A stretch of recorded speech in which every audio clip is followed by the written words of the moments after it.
Hello and welcome back to Let's Play Disco Elysium, with me, Bring It Dawn. I'm getting a little concerned we're heading towards a dead end, because Easy Leo here said that Evrart leaves at 10 p.m., I believe. And for us to leave the harbor itself, that door that we came through requires a passcode or a pass card, and we don't have either, so I'm hoping someone else provides us with a way to leave. Otherwise we'll be stuck here. They're gonna put us to work.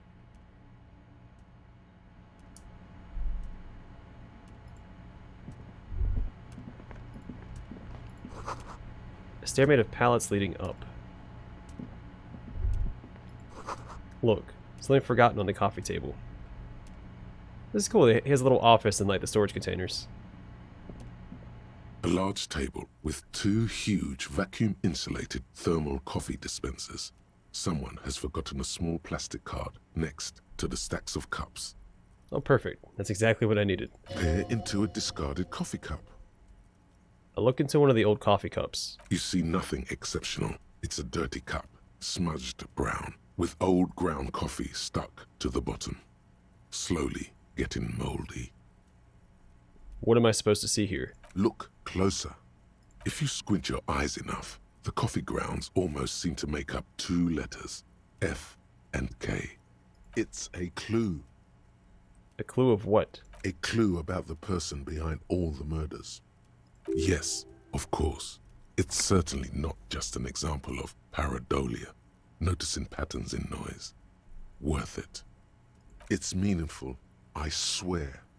You just wait. I've got the case nearly busted wide open. Uh-huh. Great. I somehow doubt old coffee is how the police solve investigations. You would be correct.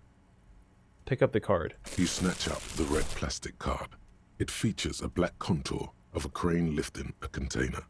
The name, Etienne Ogart, is written in the middle. Below it, in smaller text, member of the board. It comes with a magnetic strip meant to open electronic doors.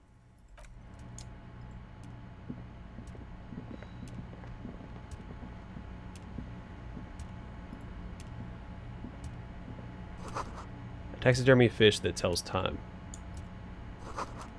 Desk has been cleaned out for the night.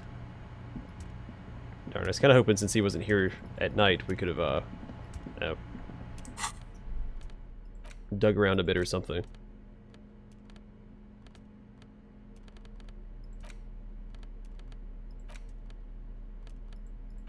Oh, I can't actually look at the, is that the first item that I can't look at?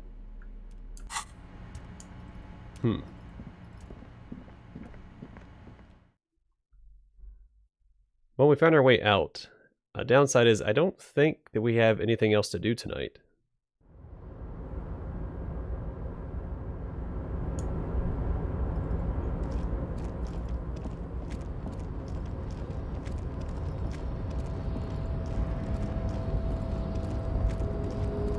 I mean, I have a book I can read.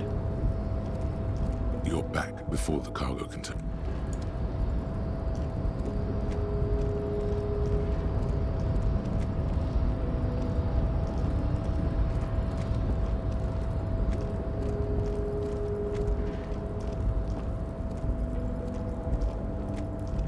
Yeah, I just don't think there's any other leads for me to pursue right this second. Also, I think my cursor is bugged out.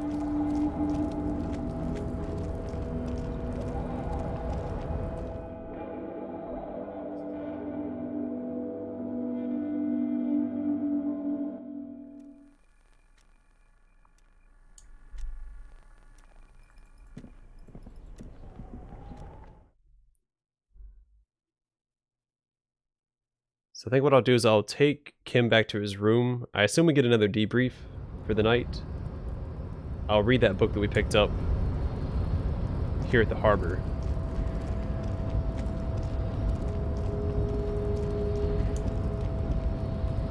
Oh hey, he's awake. Let's go talk to him. A quick save just in case.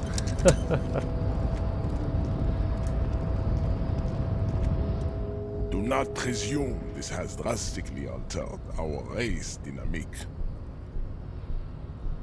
Yeah, it was just something I had to do. Our personal dynamic has changed. A little. He pauses for a second. Sounds like we got a little bit of respect out of him. Not that I necessarily care to get the respect out of a, you know, a supremacist. But, still. It might help later on. I'm curious, what if this guy sleeps in his lorry? A lorry stuck in the traffic jam. This big, heavy Grad-made machine is well kept for such an old machine. The windows are clear. Nope, he does not. Alright, well, let's go back to the Whirling in Rags. I assume this is locked at night, right? Yeah.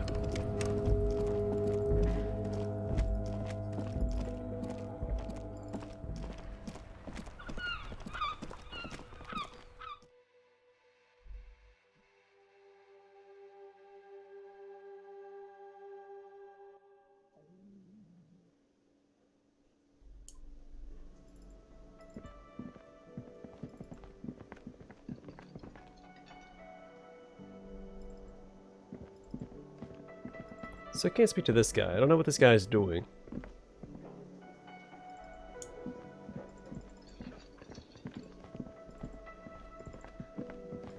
Let's try this door one more time. I don't think we found anything for it. You see? Yeah. Can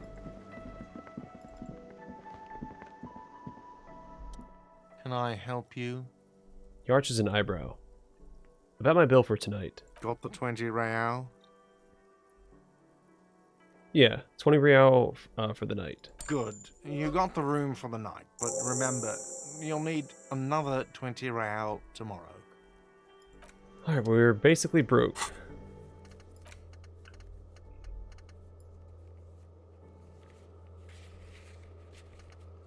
I mean, I'll probably get experience for drinking booze. Maybe we should try that? Let's see. Can I help you? I need a drink. Can you pour me one? Do I have a shaker in my hand? Is this a shaker? He points to his empty hand. It's not a shaker. It's nothing. He's holding nothing. It is but an imitation. Say nothing. Am I wearing a little bow tie? Am I wearing a bow tie and doing this? He shakes the imaginary shaker furiously. Am I smiling? Do you see me smiling and shaking my little shaker? No. Do you know why? Because you're not a bartender. That's right. I'm the cafeteria manager.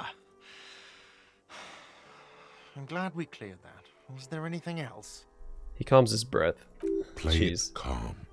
This man needs to understand you need a drink to help the community deal with police stuff.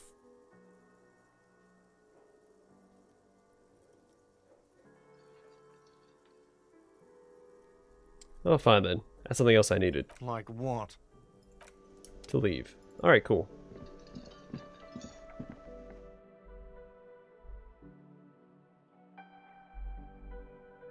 Yeah, I have nothing else to pursue today, so I might just rest. I feel like I'm wasting time, though. By just going to bed like this. Well, hello there.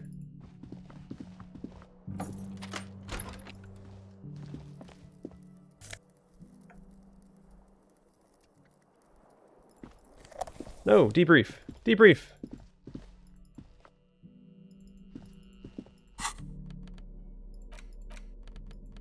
Empty cassette case.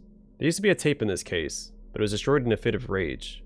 Something about the Antenniers single smallest church in St. Sains must have rubbed someone the wrong way. Label says the song was recorded in 43.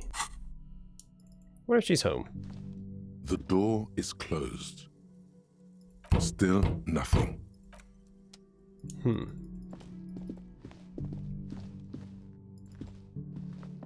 Well, I was hoping to get a debrief from Kim for the night, but I guess not. Words fail to describe how rank it smells in here. They should have sent a poet. A mirror hangs on the bathroom wall. In it, your face, adorned with the expression.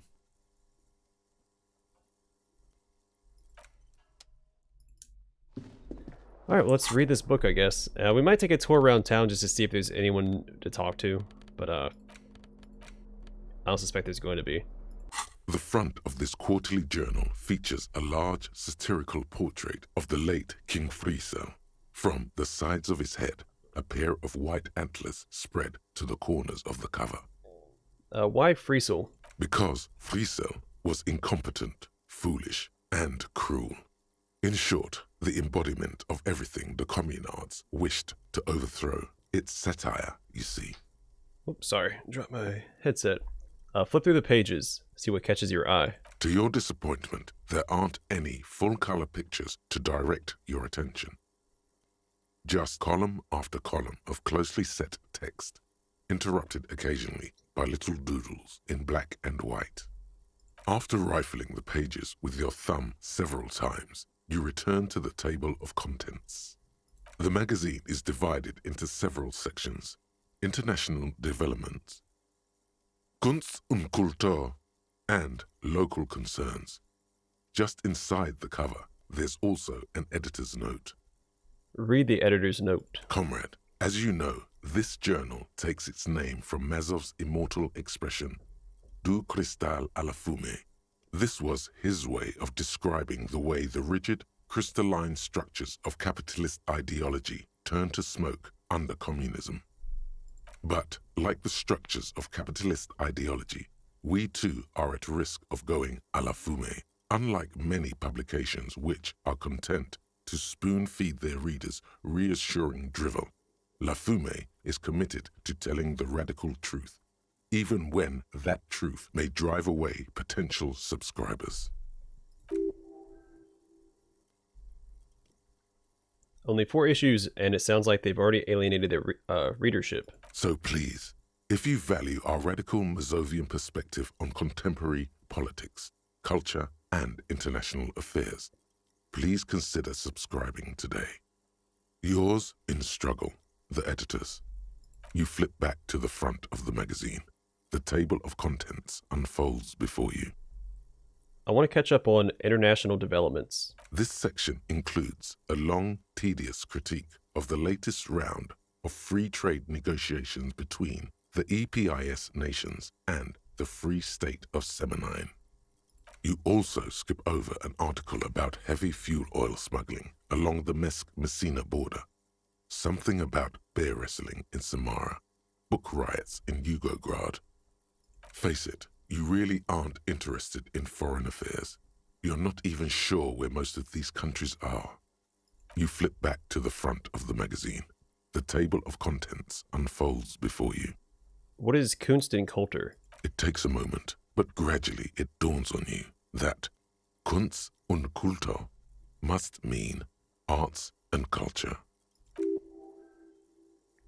Why they decided on this title to this one section in Walter is beyond you. It evokes a sense of recognition and fellowship among those privileged enough to understand.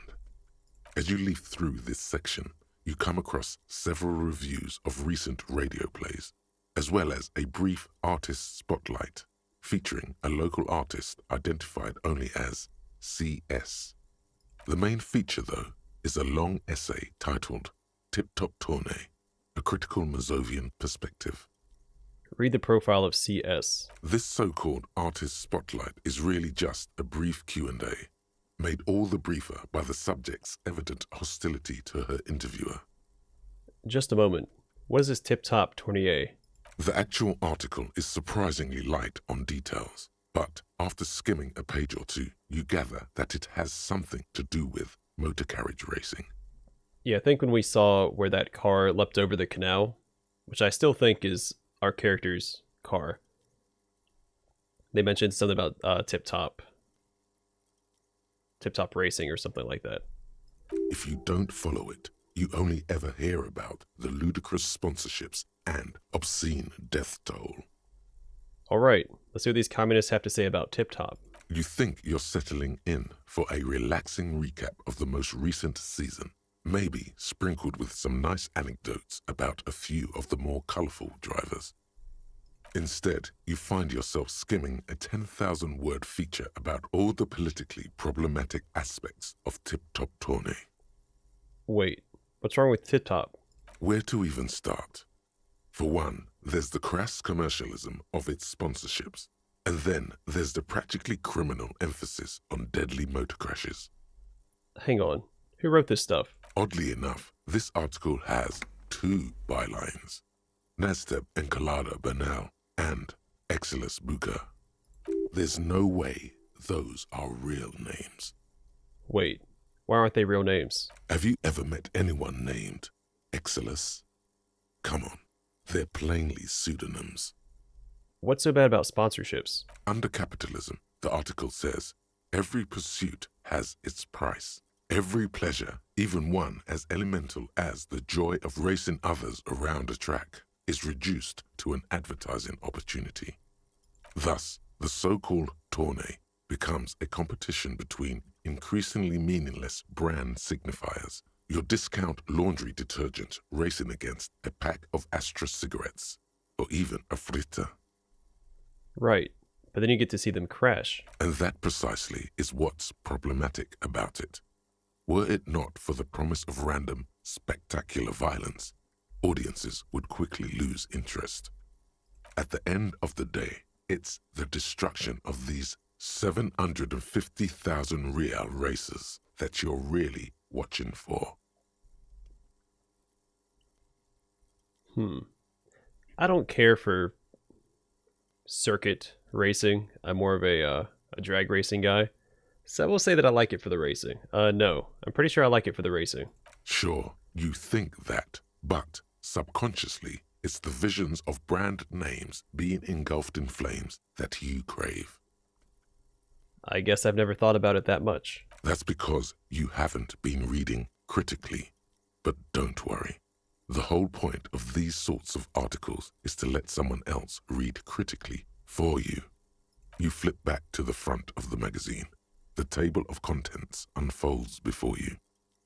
Let's see what they mean by local concerns. Unsurprisingly, much of this section is taken up with articles declaring unqualified support for the dockworkers' strike. You skim the headlines. Paint the harbour red and white. Martinez tames the wild pines. A city in revolt. First we take Martinez, then we take La Delta. I like this phrase. Martinez tames the wild pines. Finally, there's a brief article by the writer, G. Martin, accusing the owner of the Capeside Apartments of illegally attempting to evict certain communist tenants simply for not having paid their rent. I know this is the very moralist answer, but wouldn't it be better for everyone if labor and capital could reach some reasonable accommodations? According to these editorials, there can be no accommodation with the forces of international capital or their mucilaginous allies in the coalition. Hold on. What's this about a coalition? Judging from the context, it's something very large and fundamental. You should probably know about it already, honestly. You flip back to the front of the magazine. The table of contents unfolds before you. Alright, put the magazine away. Alright, wasn't as insightful as I was hoping. Let's go take a tour of the town real fast and see if there's anything new out and about. I would suspect that there's going to be, but it's worth a look-see real fast before we turn in for the night.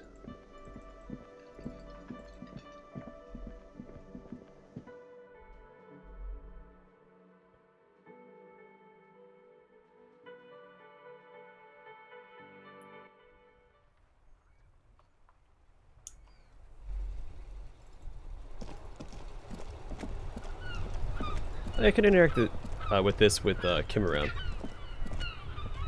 You sit on the wind-worn wooden planks of the bench. Your feet ache.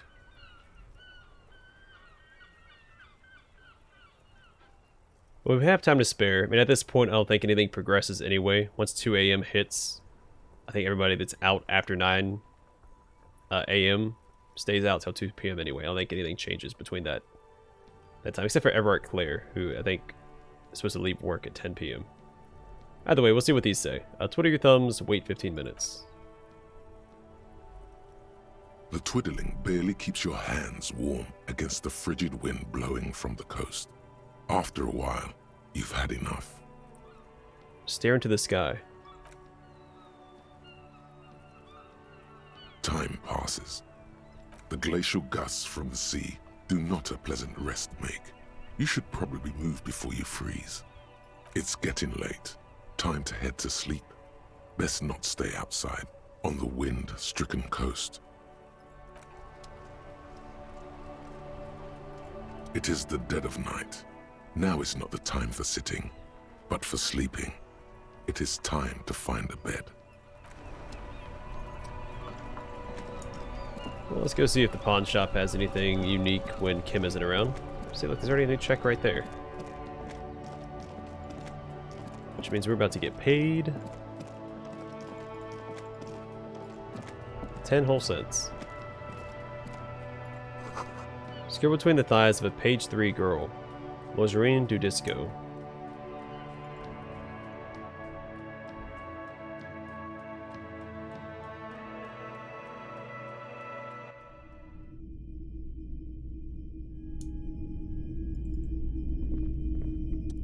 Hello, hello. Let me know if I can help you with anything. Do you know anything about the traffic menace on the loose? Traffic? I'm sorry, officer, but I don't drive. Wait, why don't you drive? I just don't like it very much. Movement on the road never really gelled well with the movement of my thoughts. But didn't you hear it when the traffic menace drove over your roof? Now that I think about it, I do remember hearing a thunderous noise the other night. Some kind of powerful electric vortex hitting the shop, and then moving on. I can understand how you'd mistake Jacob Irv for a powerful electric vortex. Jacob Irv, the great tip-top champion. Yes, yes. I felt within that thunderous crash a soul plunged into chaos. I don't want his drugs. Alright, well cool. Well, we did find something new at least. Didn't help with the investigation, but new dialogue is always fun. Other than him, there's Joyce we can talk to. I don't think we have anything new for Joyce, unless we can report to her something about having made it to the harbor. But I don't see where that's her concern anyway. Homeless guy isn't right there tonight.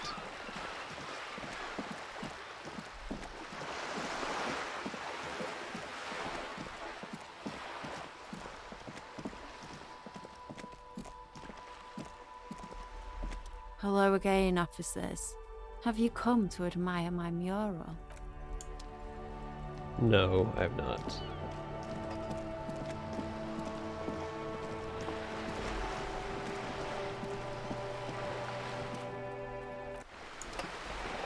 Alright, I guess we're just going to go to bed, because I'm pretty sure there's nothing to do. This during the day.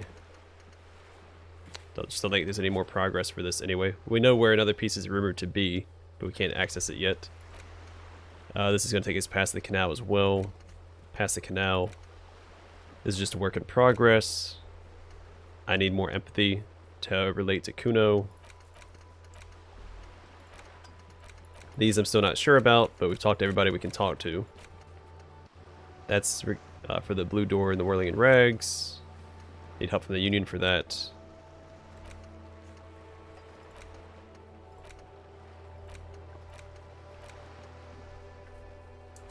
Alright. You're not sure where I'm supposed to buy the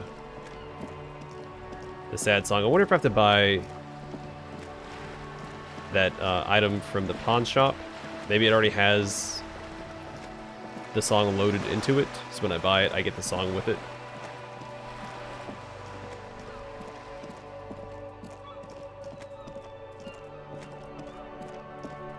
There's also the speakers I can buy from Sea-Lane.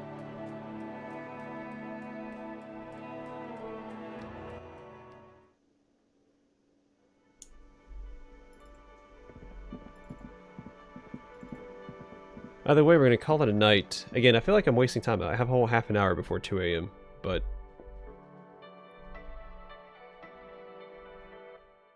I just don't think there's anything else for me to do. I think... Actually, let's go speak to Gart by herself. See if he has anything new to say. I doubt it, but...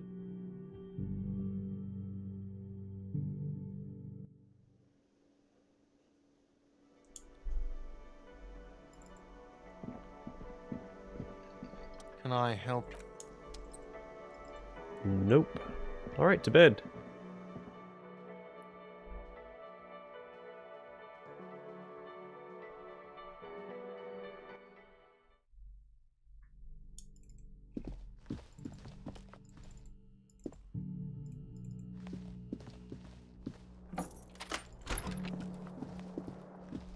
The bed is still cold from the broken window, and not too inviting. But it's yours. You've earned it. Go to sleep. The bed is still cold from the wind blowing in from the broken window. The mattress creaks as you close your eyes and try your hardest to fall asleep. Here we are again, my broken bud. The waves are coming, carrying you away. But you can't go. No, you have to stay. Always half aware of yourself. You're not cooperating, brother man. Why? It's your disgusting body. Even through your sleep, you feel a vague discomfort suffusing it. Your belly and your sides are unpleasantly tender. You wish you could curl up into a fetal ball of safety. But you cannot, because of the pain. And there's a lot of it, ever present in your organs. It's like every one of them has their own nasty song to sing. That pain in your right side is your enlarged liver, by the way. As for your kidneys, you've really been compounding the damage lately.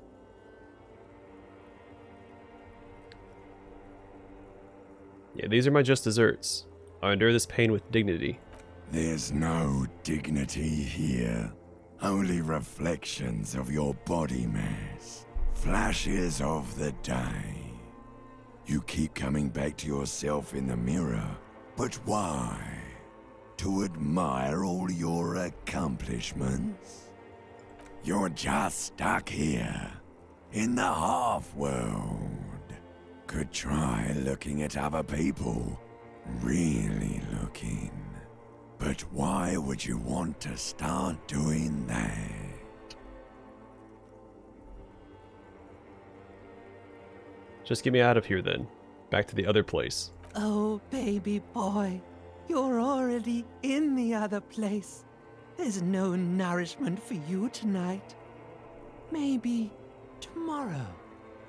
Maybe if you know, like, took a lot of drugs before you go to sleep, that'd do the trick.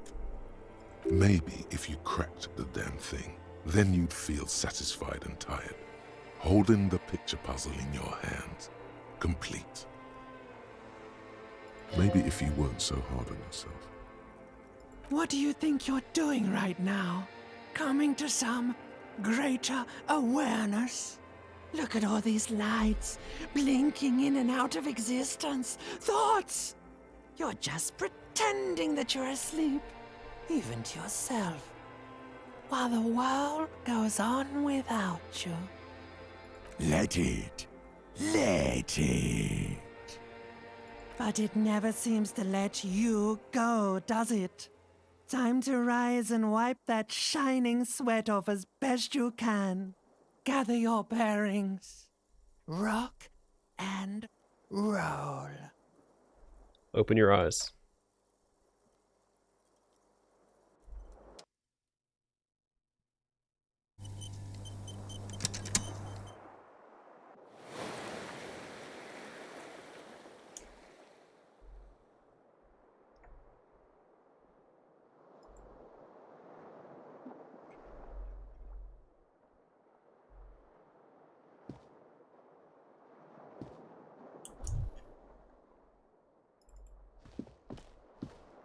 window stands broken in its frame. A mirror hangs on the bath. Alright, nothing new there.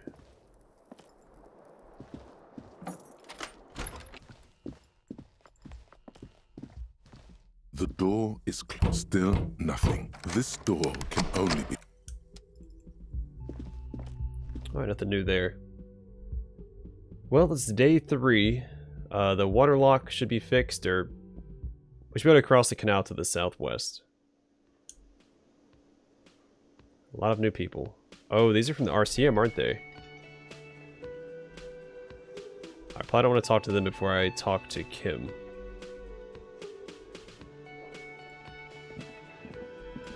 Don't do it, don't do it, don't talk to me. No. He's gonna talk to me. No, never mind, he's not. Okay. Alright, I'm gonna call the episode here. The next one we'll talk to Kim. Oh, he's already in my party. I don't have to talk to him. Let's talk to him then. Yes? Alright, nothing new. Cool. Alright, I will call it here. Next one we'll speak to everybody in the Whirling in Rags and make our way back to Evrart Claire. See if we can get some help with the body. Finally get that out of the tree. It's been far too long. And go from there. I guess we have the whole southwest area to explore. So we'll take care of that. And just keep on trekking. Thanks for watching. See you guys in the next one.